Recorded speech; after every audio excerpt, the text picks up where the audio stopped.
नमस्कार मित्रांनो, तुम्ही पाहत आहात अति व्हायरल आणि आज आपण बोलणार आहोत महाराष्ट्रातील शिक्षण व्यवस्थेशी संबंधित एका अतिशय गंभीर आणि चिंताजनक बातमीबद्दल।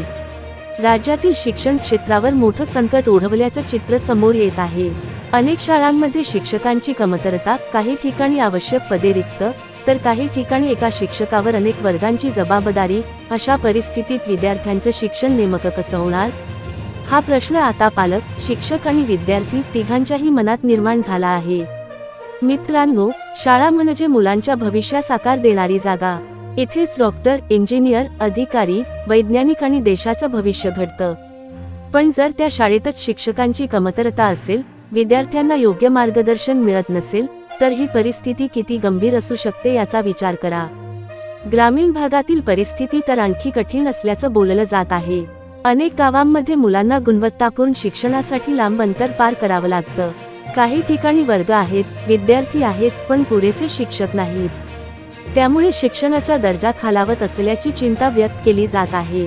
याचा परिणाम फक्त अभ्यासावर नाही, तर विद्यार्थ्यांच्या आत्मविश्वासावर, त्यांच्या स्पर्धा परीक्षांच्या तयारीवर आणि भविष्यातील करिअरवरही होऊ शकतो। आज जे मूल शाळेत योग्य शिक्षणापासून वंचित राहत आहे, उद्या त्याचं मोठं नुकसान होऊ शकतं।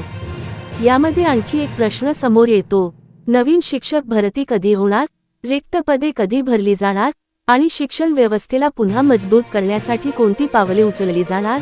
पालकांची अपेक्षा आहे की मुलांच्या शिक्षणाशी संबंधित कोणताही निर्णय लवकरात लवकर घ्यावा, कारण शिक्षण थांबलं तर प्रगती थांबते आणि प्रगती थांबली तर भविष्य अंधारात जाऊ शकतं। मित्रांनो, शिक्षक हा फक्त नोकरी करणारा कर्मचारी नसतो, तो विद्यार्थ्यांच्या आयुष्याला दिशा देणारा मार्गदर्शक असतो।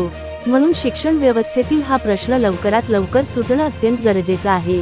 तुम्हाला काय वाटतं, राज्यात शिक्षक भरती तातडीने व्हायला हवी का? विद्यार्थ्यांच्या भविष्यासाठी सरकारने मोठा निर्णय घ्यावा का? तुमचं मत कमेंटमध्ये नक्की सांगा आणि अशाच महत्त्वाच्या अपडेट्ससाठी अति व्हायरल चॅनलला सबस्क्राईब करा, व्हिडिओ लाईक करा आणि शेअर करायला विसरू नका। जय महाराष्ट्र।